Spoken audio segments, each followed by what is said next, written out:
Thank you, everybody, for showing up to watch me on screen. Greetings from the stroke unit of Seattle Swedish Hospital, where I'm having a nice little vacation, I suppose, is the way to describe it. I'd love to have been there with you. Unfortunately, my doctors decided I wouldn't be allowed to fly for the next few weeks. So instead, I'm sitting here in this nice hospital room. So here I am. I wanted to take a few minutes today to talk to you about when I started to talk to Eric and the people at Games for Change about the speech. We described it as what I saw at the revolution. And I think that's still the best way to describe it, what I saw at the revolution, because what we saw when we launched Pokemon Go was some things that were significantly different than I think we'd expected to see, and than most people will see in most things that they'll launch. We accidentally launched one of the most popular Games for Change that's ever existed, and it was a fun product to be a part of. And I want to share some of my thoughts with you and some of the things that I saw through that, and some of the things I've seen through being in the gaming industry for almost 20 years, and that I've seen and that have allowed me to come to know and come to be helpful, I think, in moments like this, and with products like Pokemon Go and with the sorts of things that we've been working on. Some of you may have heard that we're talking about launching a product called Pokemon Sleep soon. Pokemon Sleep is going to be a game where you level up your Pokemon by getting a good night's sleep, which is going to be fun. I look forward to it. It's going to be an exciting opportunity to be a part of, and more importantly, I think it's something that's going to branch out and help people come to understand and come to experience both the Pokemon brand and also the idea of gaming and taking part in activities and gamification of life in new and exciting new ways. I would say one of the things that we learned when we started to make Pokemon Go was we didn't start to make a fitness game. We didn't set out to make a health game. We didn't think we were going to go make something that we'd call a game for change. We came up with the idea, we concepted the idea of Pokemon Go back after we were introduced to the Niantic division of Google. Niantic was a division of Google at the time that we came to meet them. And when we got to know them a little bit better and they showed us their original game called Ingress, we realized that was a Pokemon game waiting to happen. And so that was, I think, one of the most important recognitions and realizations that we had, was that what you look for at a moment like that is something that's emergent and innate in the IP that you're dealing with. And if it's in the IP already, then you do a lot better not grafting your IP onto a game concept, but instead you have this concept that already has the fundamental ideas built into it. In Pokemon, the idea of walking around and finding new Pokemon by walking around and discovering things is an exciting aspect of the game, an exciting aspect of the IP, and something that's been in the IP for 20 years. And so the idea of you will turn the corner and suddenly there's a Pokemon there is this thing that we've spent a lot of time building up into the IP. So it was there waiting to be discovered as a game concept. And when we were introduced to Niantic, we realized that they were making a game that would be absolutely perfect to become a Pokemon-style game. And that's, as I think the world saw that in the summer of 2016, that definitely worked out. The idea of having this game that had a fitness element to it and had a walk around and discover things certainly was what we were looking for, and what we're hoping to have is Pokemon in the real world, and that's what Pokemon Go basically delivered. What we discovered in making the game, though, was that there are a lot of things inherent in the IP that we had that could be used for these good purposes. We have always looked at ourselves as making a product that's friends, family, fun, and fitness. And everything we make is broken if you try and play it in a room sitting by yourself, right? If you just sit in your room playing any Pokemon game, if you try to play the card game, it's not a solitaire game. You need somebody to play against. If you try to play Pokemon Go sitting in a room, you can't do it. right? I'm sitting here, in my lovely hospital suite. There's Pokemon Go playing on my phone. I can't do anything except capture those Pokemon that are right there, which I'm just going to do while we're sitting here talking to each other, because I want to capture those Pokemon. And so I'll capture them, grind them down, and make them into Stardust, which if you know your Pokemon Go, you'll know that that's a valuable element to have in the game. And so this allows me to capture these right now. But if I don't get up and move around at some point, this game won't work very well. And that's how Pokemon Go is designed, that it has to be played with an activity involvement. You have to get up and walk around. You have to go from place to place. If you just sit in your room, it doesn't work. And so that's certainly something that we all keep in mind when we're designing our products. We didn't conceive, like I said, of Pokemon Go as a fitness game, although it's something that I've used in my recovery process right now as I'm walking around my hospital. For recovery right now, go around from place to place. They want me to start walking around and engaging in activities, engaging with people, and engaging in activities that require physical dexterity and things like that. And so the activities of Pokemon Go are very helpful for that. It ended up being used by a lot of pediatric burn units as part of physical therapy. Similarly, for stroke units and things like that, after the launch of the game, it was very popular in the summer of 2016. It's still being used. I mean, when the nurses see me playing it, they're like, "Oh yeah, well we use that. Of course we do." And that's an interesting and exciting thing to have been a part of. Is something that's helping people's lives and helping people experience good and have good experiences and good and exciting activities. It's fun to have made something that everybody used. I mean, I remember that summer, my wife is actually sitting in the room with me, and she sort of got the look on her face of like, oh yeah, she remembers that summer too, of all the work that I put into it to helping to make Pokemon Go be as popular as it was, and helping it to get over some of the hurdles that it could have encountered. And that was an exciting time. We had I did some work that summer. That was fun.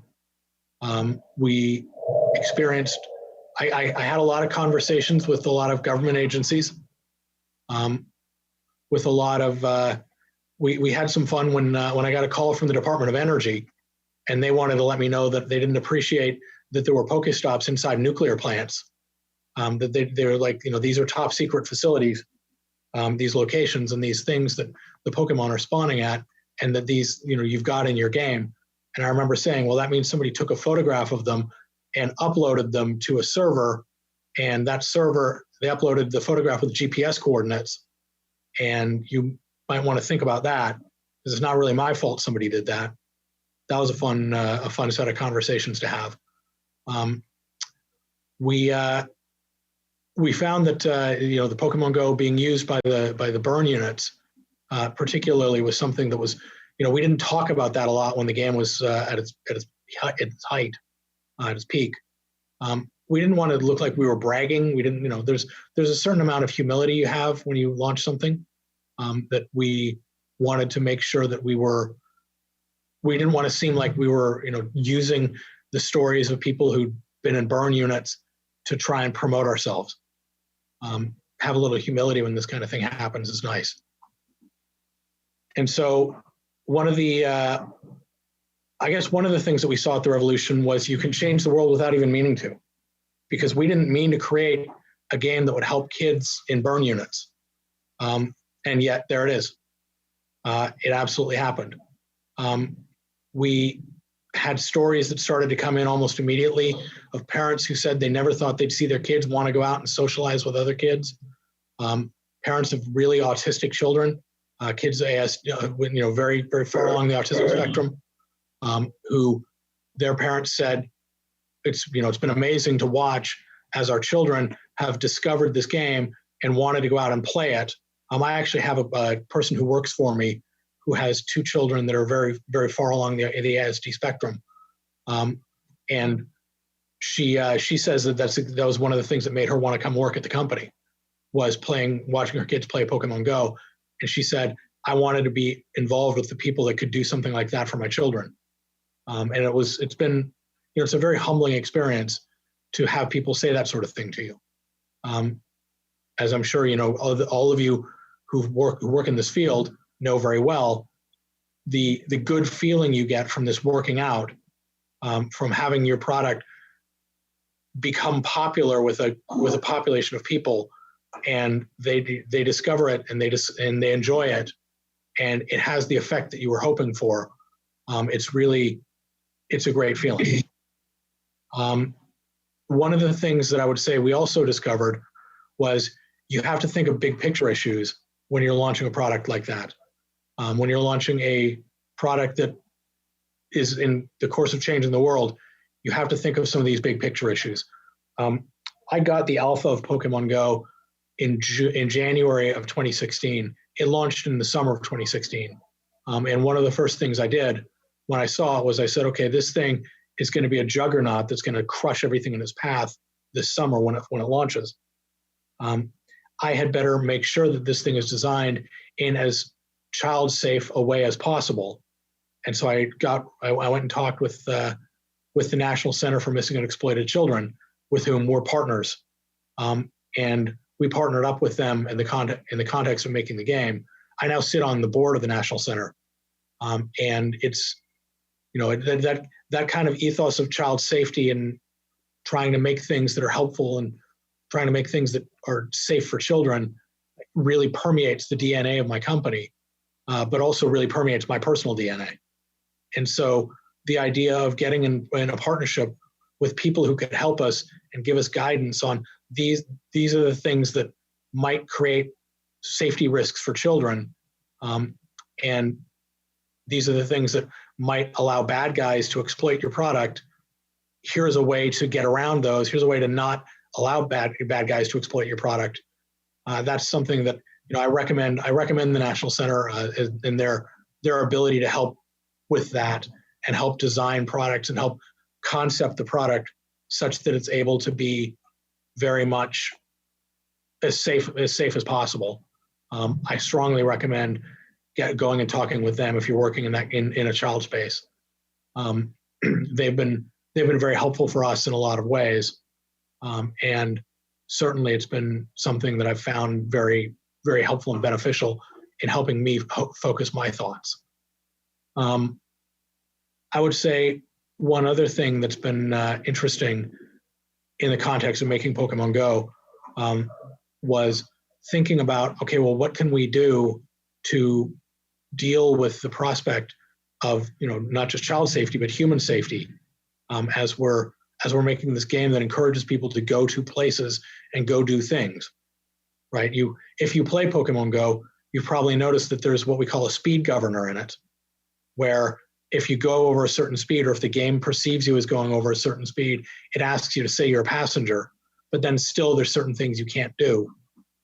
And that's very much, by design, that it asks you, to affirm that you're not driving your car, and that you're on foot, you're somewhere that's safe. It reminds you when you boot up every time, be safe, make sure that you're playing in a safe environment, etc.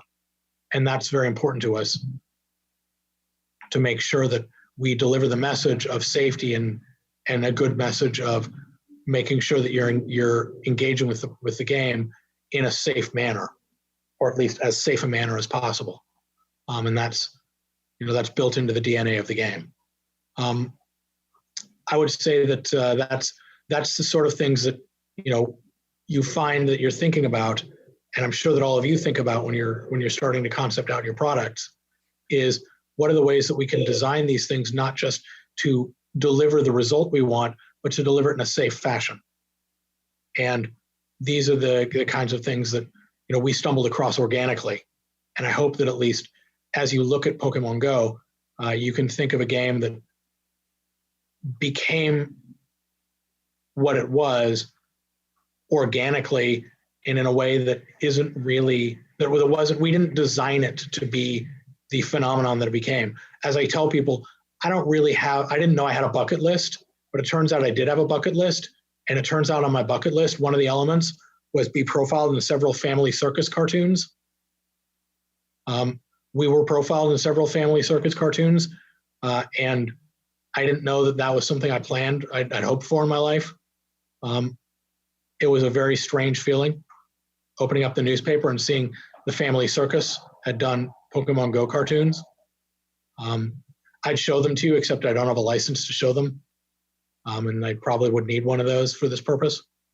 And so because of that, I'm not able to show them, but it was a very surprising and surreal phenomenon to wake up one morning and find my product in the comics of the newspaper. I hope all of you have that opportunity someday.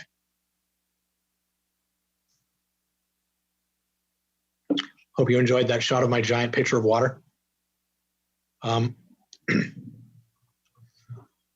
guess the overarching element that I would want to have people walk away with is, when you think of Pokemon Go, I hope what you think of is something that was fun. I hope if you played it, you enjoyed it. If you didn't play it, you ought to. Please pay my mortgage. But we feel ownership over the game, even though it was developed under a license by Niantic after they spun off from Google. We feel sort of like it's our product, it's our thing, even though we didn't make it, we didn't develop it. We're not the developers of the product.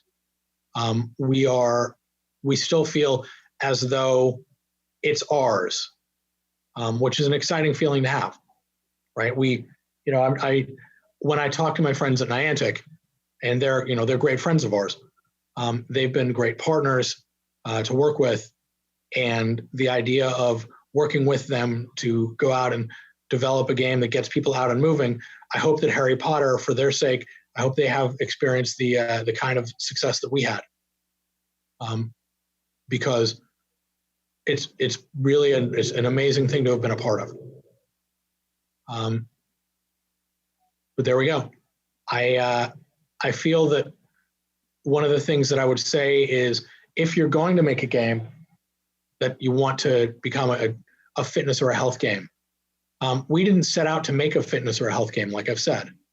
We found properties emergent in the IP, and we found a way to work with those to create a product that we felt delivered against something that people had wanted for a while, right? The idea of walking around and discovering Pokemon as you walk around the world, that's something that's been in the IP since the beginning.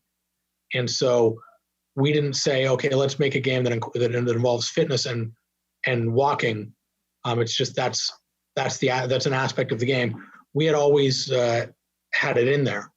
We had always had that idea innate in the IP. The idea of, back in 2010, I believe it was, we launched games called Heart Gold and Soul Silver that had a little pedometer that came with them that was called the Pokewalker.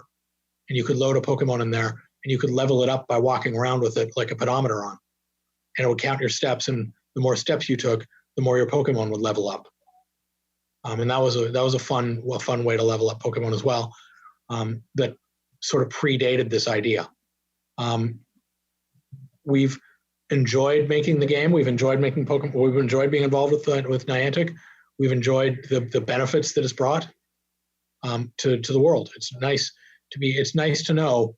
I mentioned I have a person who works for me who has a couple of kids who are pretty ASD, pretty far along the autism spectrum, and how she decided she wanted to come and work with us, in part because of the experience that her kids had playing Pokemon Go. It's nice to have been a part of that. It's fun. It's, besides the commercial success that we've experienced, there's also the fact of the emotional success, I guess, that you feel when you launch something like that. It's the kind of thing that makes you say, okay, well, here I am sitting in a hospital. I still want to tell you guys how that was and how that went. We had some experiences launching the game that I hope a lot of people don't have to experience. Things like, I remember one day, I'm looking over at my wife right now. That's why I'm not looking directly at the camera.